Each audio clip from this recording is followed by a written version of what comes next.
Γεια σας, καλώς ήρθατε στο κανάλι μου και καλώς ήρθατε σε ακόμη ένα βίντεο.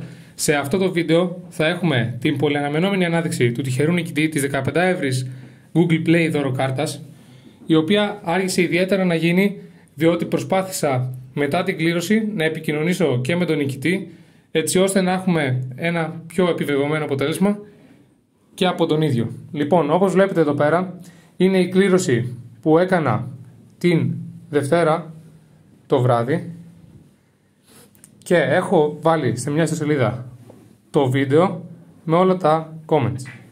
Τυχερός νικητής είναι λοιπόν ο STR Γιαλούρης με το πολύ εντυπωσιακό του σχόλιο, και αφού επικοινωνήσαμε μαζί του, πάμε τώρα να δούμε τι έχει να πει ο ίδιος για την νίκη του.